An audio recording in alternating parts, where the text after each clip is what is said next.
Amerika 2003'te Irak'ı işgal ettiğinde dünyaya sunduğu gerekçe Saddam Hüseyin'in elinde kitle imha silahları, özellikle de nükleer silahlar olduğuydu. Ancak bu silahlar hiçbir zaman bulunamadı. Aradan yıllar geçti. Şimdi benzer bir iddia yine aynı coğrafyada yeniden gündemde. Bu kez hedefte İran var. Düğmeye basan ülke ise İsrail. Başbakan Netanyahu'ya göre İran yıllardır nükleer silah üretme eşiğinde. 1996'dan bu yana aynı şeyi tekrarlayıp duruyor. Buyurun izleyelim. The deadline for attaining this goal is getting extremely close. Iran, by the way, is also outpacing Iraq in the development of ballistic missile systems that they hope will reach the eastern seaboard of the United States within 15 years. By next spring, at most, by next summer, at current enrichment rates, they will have finished the medium enrichment and move on to the final stage. From there, it's only a few months, possibly a few weeks, before they get enough enriched uranium for the first. The foremost sponsor of global terrorism could be weeks away from having enough enriched uranium for an entire arsenal of nuclear weapons. That would place a militant Islamic terror regime weeks away from having the fissile material for an entire arsenal of nuclear bombs. If not stopped, Iran could produce a nuclear weapon in a very short time. It could be a year, it could be within a few months, less than a year.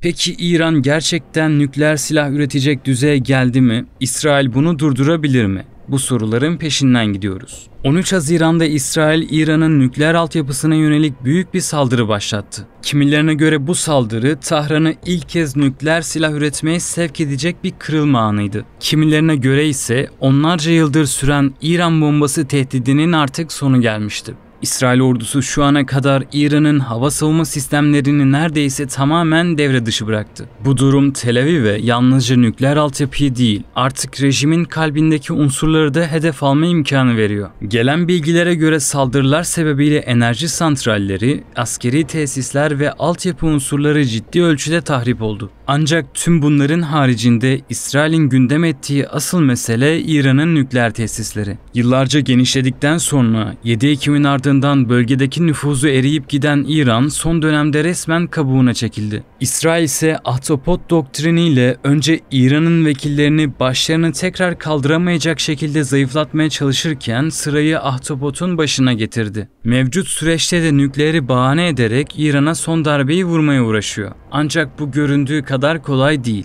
Hedef tahtasındaki nükleer tesisler de sıradan hedeflerden oluşmuyor. Çoğusu yerin ve dağların derinliklerine gömülmüş durumda. Olası bir saldırıya karşı onlarca metre kalınlığında betonla korunuyorlar. İsrail ise bu zırhı delme konusunda oldukça ısrarcı. Amerika'yı da bu konuda yanına çekmeye ve savaşa sürüklemeye zorluyor. İran'da çok sayıda nükleer tesis var. Sayacak olursak Tahran Nükleer Araştırma Merkezi, Erak Ağır Su Nükleer Reaktörü, Fordo Uranyum Zenginleştirme Merkezi, İsfahan Uranyum Dönüşüm Tesisi, Natanz Nükleer Merkezi ve Buşehir Nükleer Santrali. Akıllara ise şu soru geliyor. Tüm bu saldırılar İran'ı gerçekten durduracak mı? Yoksa hayatta kalmak için nükleer silah üretmeye mi yönlendirecek? Yalnızca İsrail'in düzenlediği bir saldırı, hatta Amerika'nın da dahil olduğu bir ortak operasyon bile İran'ın nükleer kapasiteye ulaşmasını durdurmaya yeter mi? Olası saldırının merkezinde iki önemli nükleer tesis var. Natanz ve Fordo. Biri İsfahan yakınlarında, diğeri kumun eteklerinde bir dağın derinliklerinde. Bu iki tesisin olası İsrail saldırılarına karşı geçmişte özel olarak inşa edildiği biliniyor.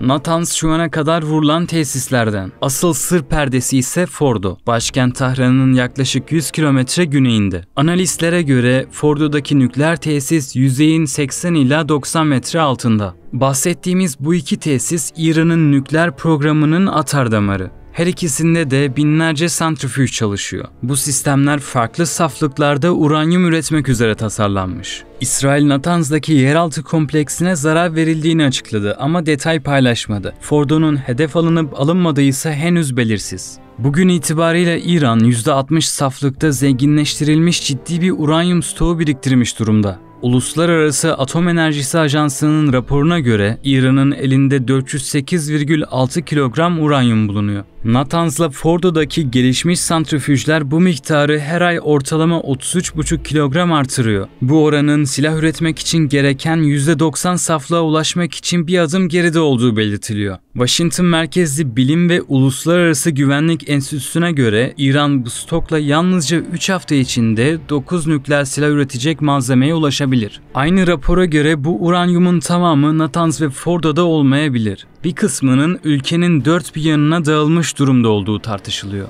Yani hedefler yalnızca yerin altında değil, aynı zamanda İran'daki farklı noktalarda. İsrail saldırıları sonrasında şu ana kadar İran'ın zenginleştirilmiş uranyum stoğunun kullanılamaz hale geldiğine ya da santrifüjlerin yok edildiğine dair somut bir işaret yok. Eğer bu stoklar hala duruyorsa ve santrifüjler sağlam kaldıysa İran birkaç hafta içinde nükleer programını yeniden ayağa kaldırabilir. Ama silah üretmek için uranyum tek başına yetmiyor. İran'ın bu uranyumu metale dönüştürebilecek, parçalara ayırıp savaş başlığına çevirebilecek ekipmana da ihtiyacı var. Savaşın ortasında bu işlemi yürütmek zor. Üstelik Batı da yıllardır İran'ın bu ekipmana ulaşmasını engellemek için yoğun çaba harcıyor. Bir diğer kritik nokta insan kaynağı. İran'ın hala eğitimli bilim adamları ve teknisyenlerden oluşan bir çekirdek kadrosu bulunuyor. İsrail Atom Enerjisi Kurumu'nun eski başkanı Feridun Abbasi'yi, fizikçi Muhammed Mehdi Tehranci'yi ve bazı askeri yetkilileri öldürdü. Ancak bu ölümler tek başına nükleer programı durdurmaya yeterli değil.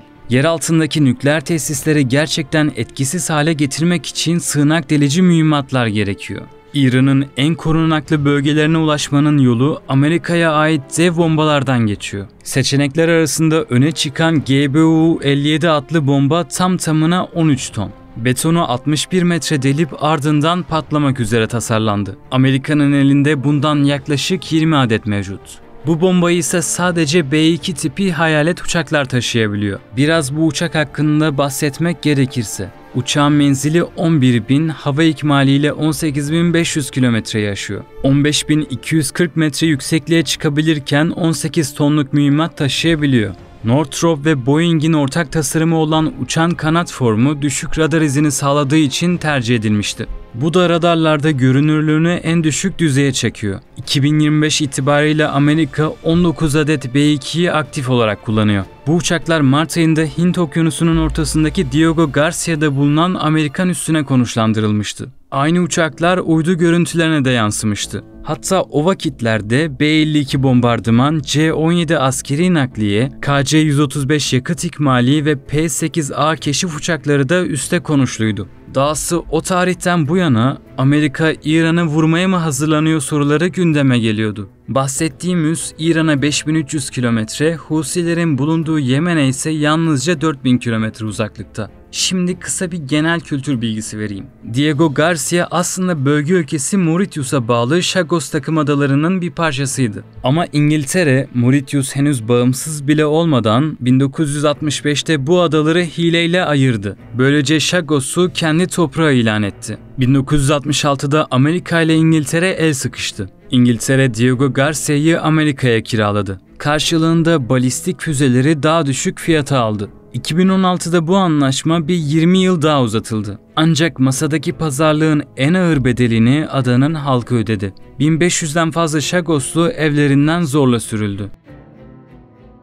Konumuza geri dönecek olursak, eski Amerika Savunma Bakan Yardımcısı Mick Mulroy'a göre Fordo gibi tesisleri etkisiz hale getirmek için yaklaşık 6 adet GBU-57 bombası gerekebilir. Yani ilk atılan bombalar 60 metre betonu delerken sona doğru atılanlar açılan boşluktan daha derinlere inebilecek. Askeri analistlere göre bu bomba Fordo gibi dağ altına gömülmüş tesisleri vurmak için en güçlü seçenek. İşte bu yüzden Amerika'nın İsrail'in operasyonlarına dahil olabileceği ihtimali gün geçtikçe daha çok konuşuluyor. Ancak söz konusu bombalar Fordo'yu tamamen yok edebilir mi? Bu konuya şüpheyle yaklaşan uzmanlar da var. İsrail'in ise Amerika'ya kıyasla bu tesisleri vurma kapasitesi yok. En güçlü mühimmatı F-15'lerle taşınabilen GBU-28 bombaları. 1800 ila 2003 kilogram ağırlığında olan bu bombalar 5-6 metre kalınlığındaki betonları delebiliyor. Ama uzmanlara göre bu tesisleri yok etmek için tek bir atış yetmiyor. Defalarca hassas ve ard arda saldırılar gerekiyor.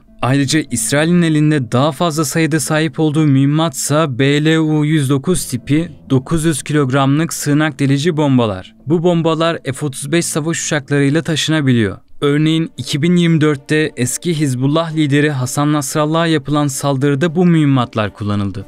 Ancak o operasyon bile hedefe 80 ila 85 bombayla yapılan tekrar vuruşlarla sonuç alabilmişti. İran'ın yeraltı altyapısı ise bundan çok daha karmaşık. Savunma Bakanlığı'nda görev yapmış Ehud Eylam'a göre İsrail bu tür hedeflere daha küçük sığınak delici mühimmatlarla saldırabilir. Tıpkı Nasrallah'a yapılan suikasta olduğu gibi. Ancak Eylam daha riskli ama etkili seçeneklerinde masada olduğunu söylüyor. Komando baskınları, siber saldırılar ve hassas suikastlar gibi örtülü operasyonlar. Kraliyet Birleşik Hizmetler Enstitüsü'nden Darya Dolzikova, İsrail'in İran'ın zenginleştirme kapasitesini tamamen ortadan kaldırmasının oldukça zor olduğunu belirtiyor. Çünkü Natans'la birlikte Fordo'daki tesislerde hala ayakta. Hatta İran'da henüz keşfedilmemiş başka nükleer tesisler bile olabilir. Eğer İran nükleer silah üretmeye karar verirse bunu en korunaklı ve belki de hala gizli kalmayı başaran tesislerde yapabilir. Uzun lafın kısası İsrail'in tek başına İran'daki nükleer tesisleri yok etmesi olası değil.